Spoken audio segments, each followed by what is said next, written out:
하와는 거역과 불순종으로 에덴 동산에서 쫓겨났습니다.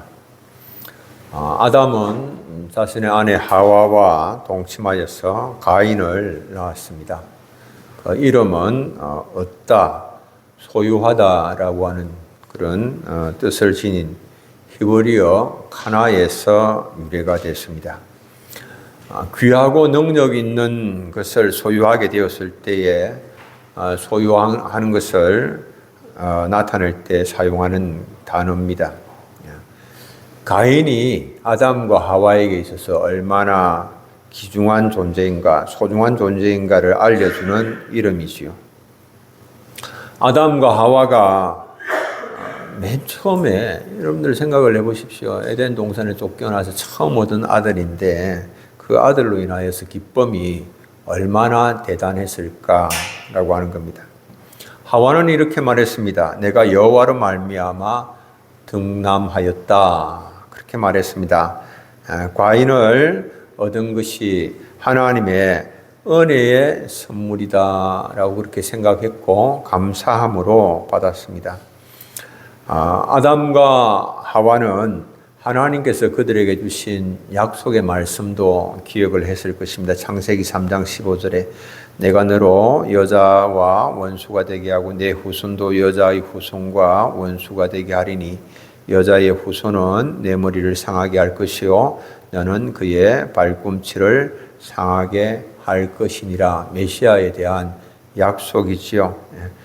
이 하나님의 약속이 성취될 것을 기대하였을 것이며 그런 기대 가운데서 하나님의 은혜의 선물로 얻은 맏아들로 인하여서 얼마나 기뻐하였을까 짐작할 수가 있죠.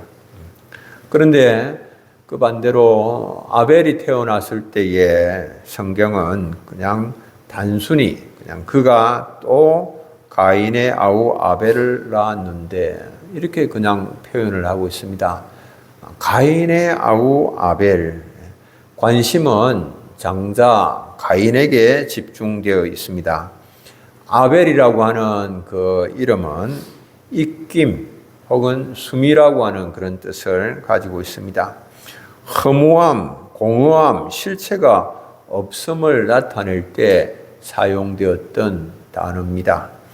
전도서에 보면 헛되고 헛되며 헛되고 헛되니 모든 것이 헛되도다. 전도서 1장 2절에 말씀하고 있는데 그 헛되다라고 하는 그 단어로 사용된 것이 바로 아벨입니다.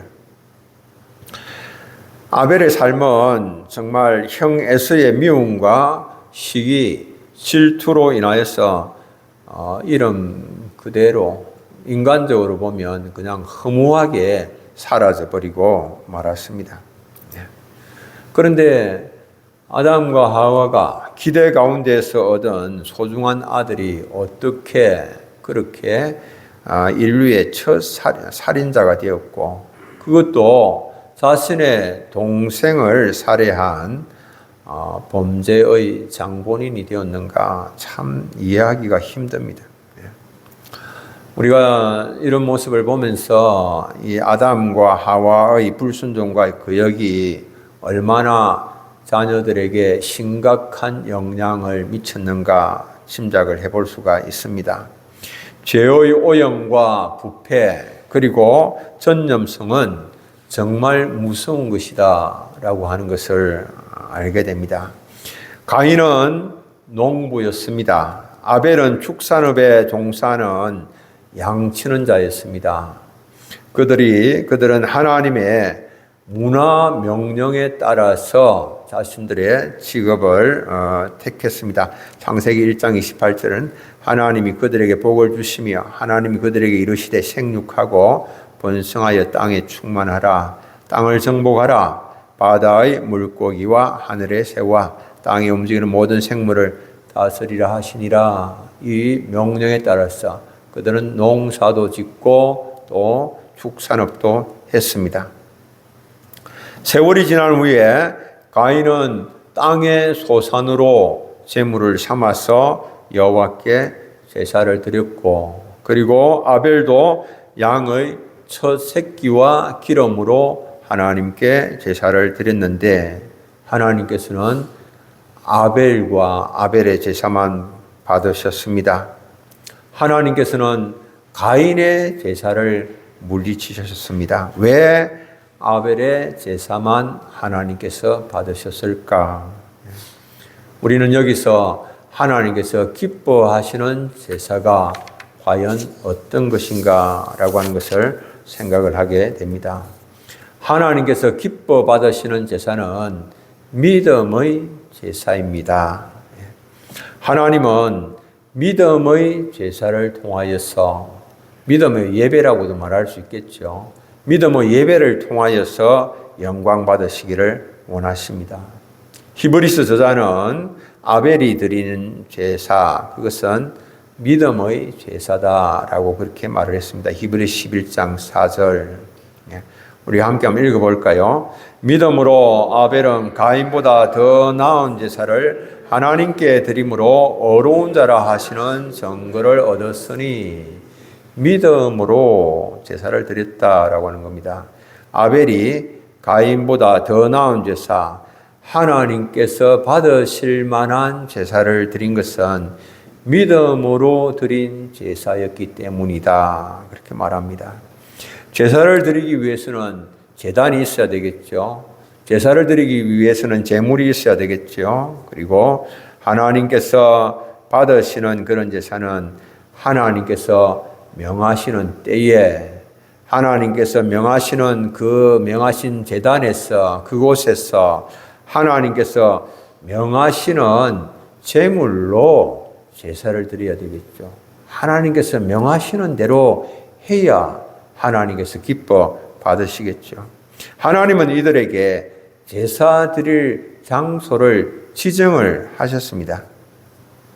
3절은 세월이 지난 후에 가인은 땅의 소산으로 제물을 삼아 여호와께 드렸고 이렇게 말씀을 했는데 그것은 그들이 하나님께 드릴 제물을 특정한 장소로 가져왔다라고 하는 말입니다. 영어 성경은 그렇게 번역을 하고 있습니다.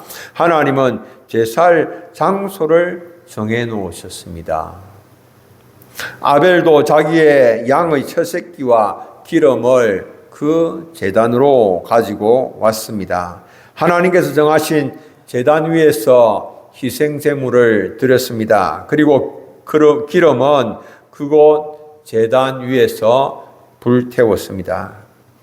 그곳이 어디인가 성경은 분명하게 언급을 하고 있지 않지만은 그러나 많은 성경 주석 학자들은 그곳은 에덴 동산의 동쪽일 것이다. 그렇게 근거를 가지고 추측을 합니다.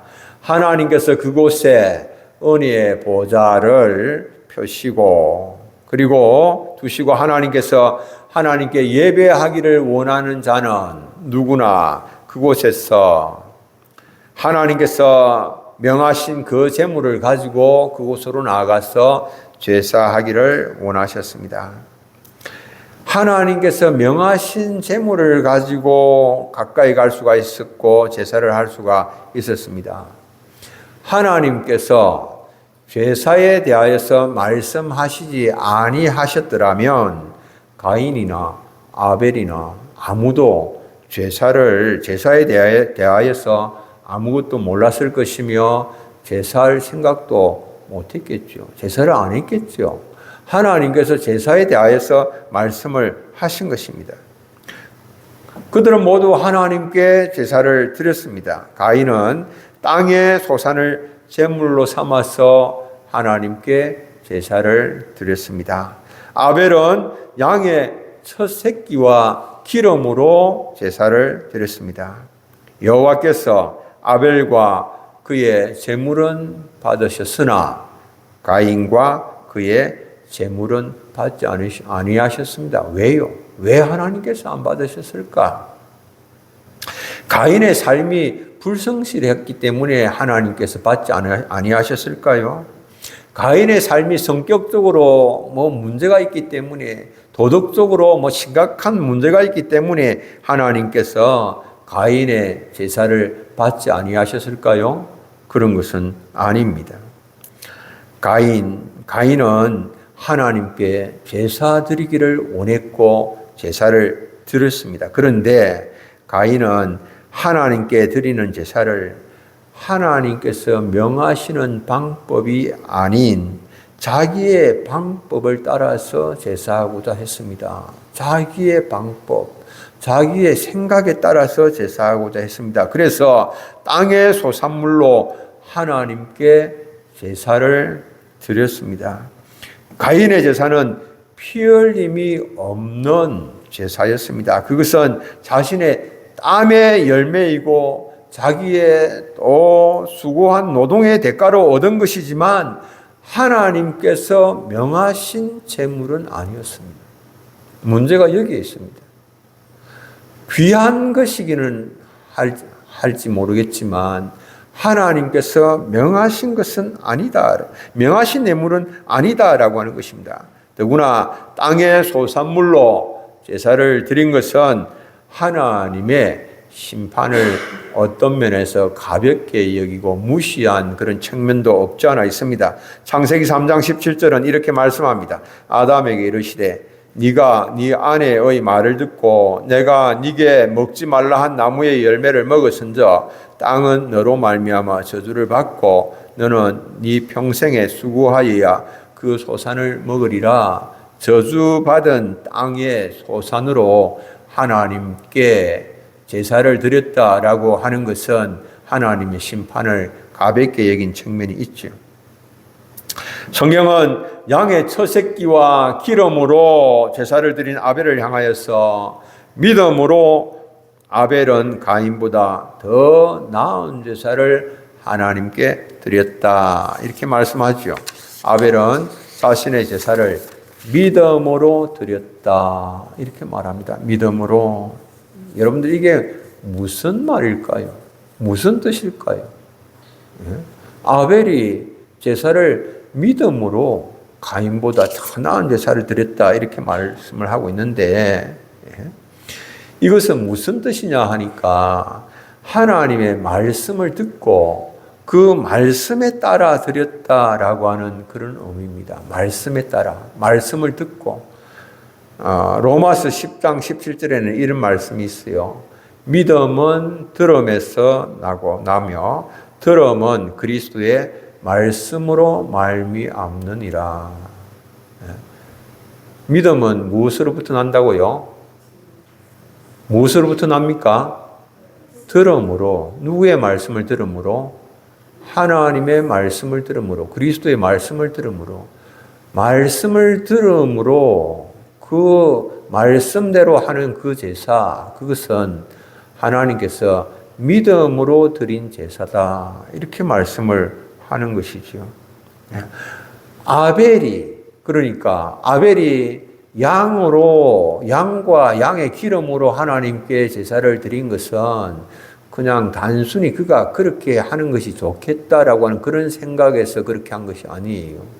그가 그냥 축산업자이기 때문에 양치는 자기 때문에 자신이 가진 것으로 그냥 하나님께 제사를 드린 것이 아니에요. 환상을 보고 꿈을 통해서 그렇게 해야 되겠다라고 마음먹은 것이 아니고 무엇에 따라서 하나님께서 하신 말씀에 따라서 말씀을 듣고 그 믿음으로 하나님 앞에 드린 제사다라고 하는 겁니다. 하나님께서 요구하신 제물이 무엇인가 하나님이 말씀하신 것을 들었고 믿었고 그 믿음에 따라서 더 나은 제사를 드릴 수가 있었습니다. 아벨은 하나님의 말씀에 순종함으로 더 나은 제사. 나은 제사가 아니고 나은 제사는 excellent sacrifice라고 합니다. excellent. 영어 성경 그렇게 번역을 했거든요. excellent sacrifice. 그런데 excellent 한 것뿐만 아니고 more excellent sacrifice. 더 나은 제사. 이 엄청난 것이죠. 믿음으로 드린 제사. 그래서 하나님 앞에 말씀에 대하여 순종함으로 인하여 더 나은 제사를 드릴 수가 있었다라고 하는 겁니다. 여러분들 중요한 것은 예배입니다. 예배가 중요합니다. 아벨이 가인보다 도덕적으로 성격적으로 더 나았기 때문이 아니에요. 믿음으로 예배를 드렸기 때문입니다. 하나님의 말씀에 따라서 하나님께서 받으실 만한 제사를 드린 것이죠. 주님 앞에서 우리의 인생 전체의 평가가 달라지게 하는 것, 여러분들 그것이 무엇인지 아십니까? 예배입니다. 예배. 여러분들의 인생 전체를 이렇게 바꾸어 놓는 것이 예배입니다. 이 아벨은 특별히 주목받을 만한 특별한 것이 없는 그런 인생을 살았습니다. 그러나 그럼에도 불구하고 성경은 아벨에 대하여서 더 나은 제사를 드린 사람이다, 믿음의 사람이다, 어려운 사람이다 라고 하는 그런 엄청난 평가를 내리고 있습니다. 제사 때문에, 예배 때문에. 우리의 인생에 가장 중요한 척도가 되는 것, 여러분들 예배입니다. 기억하십시오. 우리의 인생의 평가를 좌우합니다. 자기의 생각에 따라서, 자기의 방법에 따라 드리는 예배가 아니라 하나님의 말씀에 순종하는 믿음의 예배. 하나님은 그런 예배자를 보시면서 어려운 자라고 그렇게 부르십니다. 여러분들 그런 축복을 받아 누리시면 좋겠습니다.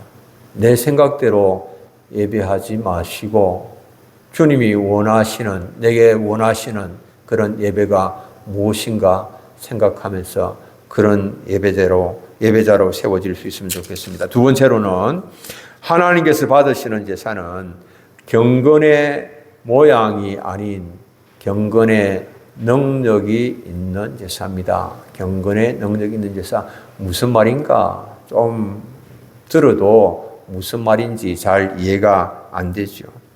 가인은 경건의 모양은 있었습니다. 그렇죠. 가들림이 있어. 경건, 하나님, 정말 뭐 예배하고자 하는 그런 그 모습은 있었다라고 하는 그런 말이죠. 그러나 자신의 방식대로 하나님 앞에 예배를 드렸지, 경건의 모양만 있었지 경건의 능력이 없었다라고 하는 겁니다. 그래서 자신의 예배가 거부되었을 때에 원인을 찾고 하나님께서 기뻐 받으시는 예배자로 자신을 새롭게 세우지를 못했습니다. 여러분들 하다가 보면 가인처럼 그런 경우 있겠죠. 우리가 예배를 드렸지만은 예배 그냥 내가 예배에 은혜가 있어 드리는 것도 아니고 그냥 형식이고 그냥 또 안 가면 또 여러 가지 골치 아픈 문제도 생기고 그건 내가 예배 드리기는 드리는데 왜 드리는지도 모르겠고 그런 분들 계시지요. 경건의 모양만 있고 능력은 없는 그런 모습입니다. 껍데기만 있고 알맹이가 없고 참된 경건이 없는 그런 모습입니다. 바울은 그렇게 말합니다. 그런 모습에서 돌아서야 된다. 디모데후서 3장 5절 경건의 모양은 있으나 경건의 능력은 부인하니 이 같은 자들에서 네가 돌아서라. 디모데에게 그렇게 명을 하고 있습니다. 오늘날 가인의 후예들의 특징이 경건의 모양은 갖추고 예배를 하지만 그러나 참된 예배자의 자세, 예배에 대한 사모함, 예배에 대한 열정 이런 것 결핍되어 있습니다. 그냥 몸만 와서 앉아서 딴짓하는 사람들, 딴 생각하는 사람들, 그냥 앉아서 그냥 시간만 죽이고 있는 사람들 있다는 거죠. 가인의 후예들의 모습이죠.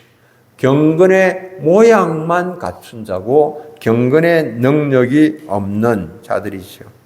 예배 성공하고 은혜 받으면 좋지만은 그러나 실패한들 그게 무슨 내 인생에 대단한 것이 되겠냐 이런 생각들을 하는 사람들 그냥 있죠. 진정성이 결여되어 있습니다. 참된 예배자의 자세가 없습니다. 참된 예배자는 자신의 예배가 받아들여지지 않을 때에 왜 내 예배가 받아들여지지 아니하는가? 왜 나는 예배에 성공하지 못하는가? 심각하게 생각하지요. 왜 다른 사람은 예배에서 은혜를 받고 다른 사람은 더 나은 제사를 드린 자라는 그런 평가를 받는데 왜 나는 예배에서 아무런 의미도 발견하지 못하고 그 어떤 은혜도 받지 못하고 그냥 시간만 죽이는 그런 예배 시간을 보내는가? 그런 생각을 하지를 않는 거죠. 참된 예배자는 그럴 때에 아주 겸비하게 하나님 왜 제가 예배에 성공하지 못하고 있습니까? 아주 겸비한 그런 겸손한 마음으로 주님 앞에 무릎 꿇고 물어보는 겁니다. 왜 나는 예배에 성공하지 못하고 왜 나는 예배에서 은혜를 누리지 못하고 주님의 영광을 만나지 못하고 하나님의 능력 임함을 경험하지 못하고 있습니까? 왜 나는 성전 뜰만 밟고 왔다 갔다 하고 있습니까? 하나님, 제가 예배 준비를 제대로 하지 못해서 몸이 너무 고운하고 피곤해서 예배에 집중하지 못하고 있는 건 아닙니까? 하나님, 제가 예배를 너무 소홀하게 생각해서 전날 내 하고 싶은 거 내 다 하고 뭐 TV 보고 싶은 거 막 늦게까지 보고는 주일날 하나님 앞에 예배할 때는 몸이 너무 피곤하여서 그냥 졸고 딴 생각하는 그런 나의 모습은 아닙니까? 여러분들 겸비하게 하나님 앞에 물어야 되죠. 묻고 진단하고 경건의 능력이 있다면 그러면 그곳에서 돌이키는 것입니다. 그리고 하나님께서 말씀하시는 그 해결책에 귀를 기울이는 것입니다. 하나님은 가인에게 회복의 길을 제시를 하십니다. 하나님께서 받으시는 예배자로 설 수 있는 길을 제시를 하십니다. 7절에 네가 선을 행하면 어찌 낯을 들지 못하겠느냐. 선을 행하지 아니하면 죄가 문에 있느니라. 죄가 너를 원하나 너는 죄를 다스릴지니라. 이 선이라라고 하는 것이 하나님께서 명하신 것으로 제사하는 것 그거 말합니다. 하나님께서 명하시는 그 제물로 제사하면 당연히 하나님 받으시죠. 하나님께서 명하시는 제물로 제사하면 당연히 받으시죠. 그리고 아벨보다 우선하는 장자의 지위도 갖게 될 것을 말씀을 하시죠. 그러나 이렇게 하나님께서 받지 아니하시고 경고를 하셨음에도 불구하고 여전히 그렇게 하나님께서 명하시는 것으로 예배 제사하지 않는다면 죄가 문에 웅크린 짐승처럼 뛰어올라서 집어 삼키려고 할 것이다 하는 그렇게 말씀을 하신 거예요. 그런데 가인은 이 하나님의 회복책을 듣고도 따르지를 않습니다. 결국은 하나님께서 경고하신 대로 되어버리고 말았습니다. 이 야고보서에는 이런 말씀이 있죠. 1장 15절 욕심이 잉태한 적 죄를 낳고 죄가 장성한 적 사망을 낳느니라. 죄가 장성한 적 사망을 낳는다 그랬죠. 이 하나님께서 자신의 예배를 제사를 받지 않는다고 해서 분을 품었거든요.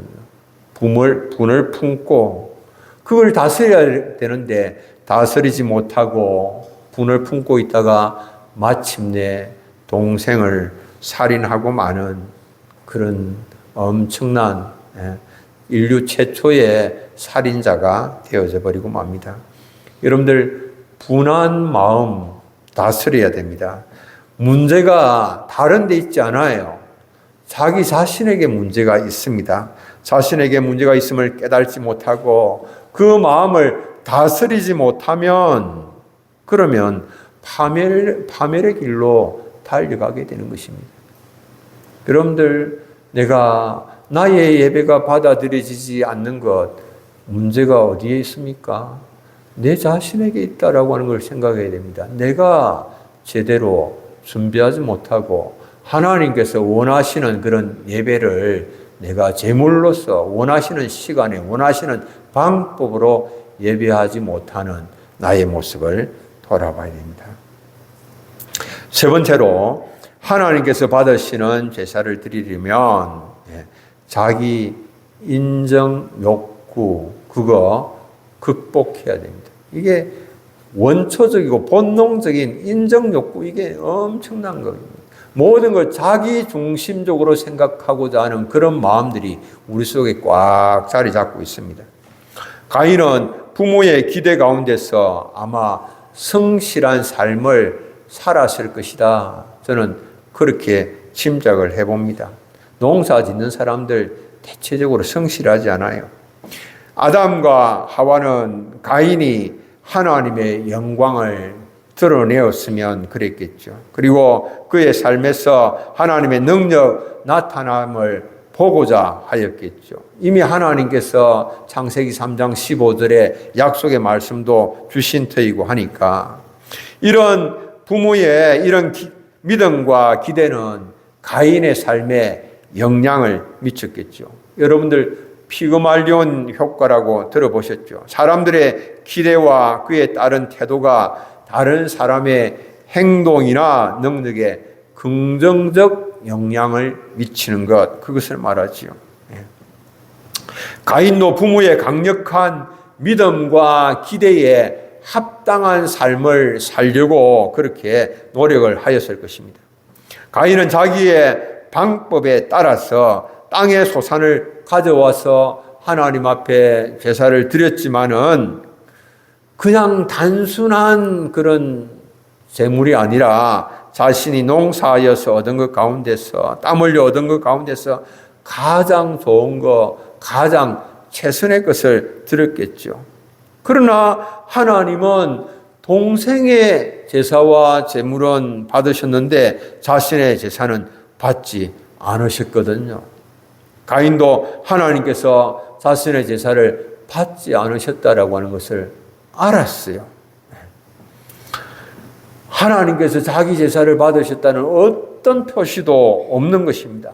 하늘에서 불이 내려오지 않았습니다.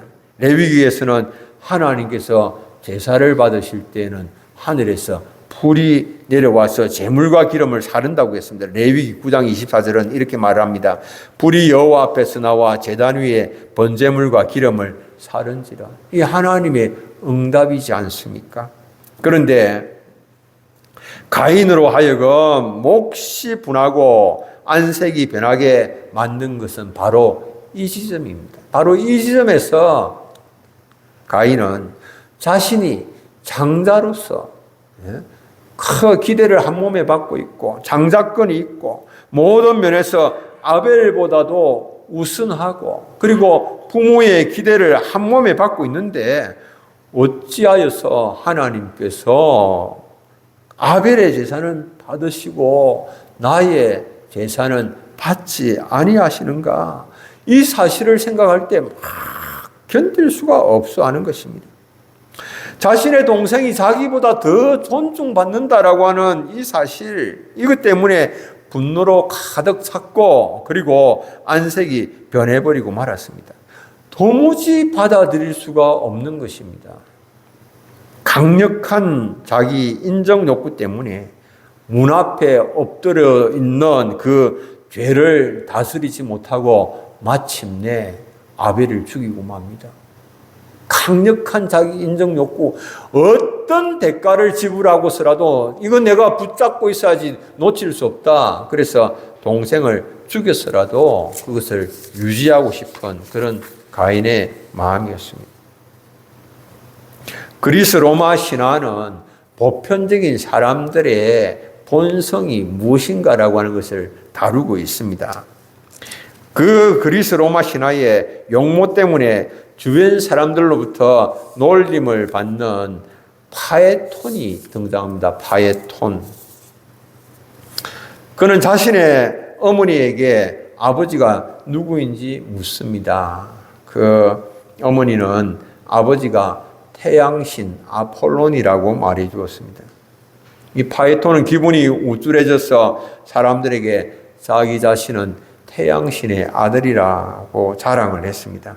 그런데 아무도 그 말을 믿으려고 하지 않는 겁니다. 그래서 파이톤은 내가 아버지를 찾아갔어. 왜? 친구들의 인정을 받고 자랑하기 위해서 아버지를 찾아가리라 그렇게 마음을 먹었습니다. 찾아가니까 아폴론이 이 파이톤을 끌어안으면서 너는 내 아들임에 틀림없다. 그렇게 이제 확정을 해 주었습니다. 보장을 해 주었습니다. 그리고 그것을 확정하기 위하여서 네가 무엇을 말하든지 네 소원을 하나 들어주겠다. 선물로 주겠다 원하는 것을 약속을 했습니다. 파이톤이 자기 아버지에게 태양 마차를 몰게 해달라 요청을 했습니다. 아폴로는 그것은 너무나 힘든 일이고 또 너무 위험한 일이기 때문에 그것만은 안 되겠다. 좀 소원을 바꾸라 그렇게 말했습니다. 그런데 파이톤은 태양 마차를 몰면서 자신을 과시하고 인정받기 위하여서 그 요청을 포기를 하지 않습니다. 근데 그것은 너무나도 어려운 일이고 힘든 그런 위험한 일이었기 때문에 파이톤이 태양 마차를 몰고 너무 대지에 가깝게 가게 되어서 강과 샘들을 말려서 사막이 되게 했고 또 에티오피아 사람들은 굶게 되었고 그런 이제 이야기가 등장을 합니다. 주위 사람들에게 인정을 받으려다가 많은 사람들에게 막대한 피해를 주고 자기 자신도 제우스의 벼락에 맞아 죽고 말았다라고 하는 그런 신화입니다. 여러분들 이게 사람들이 가지고 있는 본능적 욕구입니다. 제자들도 그랬어요. 제자들도 인정 욕구에 사로잡혀서 예수님께서 이제 곧 얼마 있지 아니하면 십자가에서 죽으시고 십자가에서 고통당하시고 죽으시고 이렇게 부활하실 것을 말씀하시고 그 멸시와 모욕 천대를 당하실 것을 말씀을 하셨지만 제자들은 이 자신들의 인정 욕구에 사로잡혀서 누가 더 높은가 그런 공방만을 계속해서 벌이고 있었다라고 하는 사실입니다. 구약에서는 히스기야 왕이 자신이 이제 죽을 목숨을 해서 하나님의 은혜로 인하여서 15년의 생명을 연장을 받고 그리고 바벨론의 왕이 보낸 보물과 서신을 접하고 마음이 우쭐해져서 그 사신들에게 자신의 보물고와 모든 무기고를 다 보여줍니다. 왜 그랬을까요? 자신이 얼마나 대단한 왕인가라고 하는 것을 그들에게 보여주고 인정받고자 하는 그런 마음에서 다 나타내 보여주었죠. 여러분들 중요한 것은 그것이 아니죠. 그 모든 것은 하나님의 은혜로 인한 것이다 라고 하는 이 사실을 알아야 되죠. 여러분들 나의 나된 것은 사도 바울은 그렇게 이야기합니다. 나의 나된 모든 것이 하나님의 은혜다. 하나님의 은혜다라고 하는 것을 알아야 됩니다. 우리가 자랑하려고 하면 자랑하는 자는 주 안에서 자랑하라. 고린도후서 10장 17절은 그렇게 말씀하고 있습니다. 나의 나된 모든 것은 하나님의 은혜로 된 것이요 내가 드러낼 수 있는 것은 주님 안에서 주님께서 내게 행하신 그 일밖에 없다라고 하는 사실입니다. 우리는 이 사실을 기억을 해야 됩니다. 나의 나된 것도 하나님의 은혜요. 내가 더 많이 수고하는 것도 하나님의 은혜요. 내가 참된 예배자로 하나님 앞에 서고자 하는 그런 마음을 품는 것, 그것도 하나님의 은혜다. 고린도전서 15장 10절 우리 함께 한번 읽겠습니다. 그러나 내가 나된 것은 하나님의 은혜로 된 것이니 내게 주신 그의 은혜가 헛되지 아니하여 내가 모든 사도보다 더 많이 수고하였으나 내가 한 것이 아니요 오직 나와 함께 하신 하나님의 은혜로다. 아멘. 평생 나와 동행하시는 하나님의 은혜를 증거하는 참된 예배자의 삶을 사시는 우리 사랑하는 성도님들 다 되시기를 축복합니다. 우리 찬송 한 장 부르겠습니다. 286장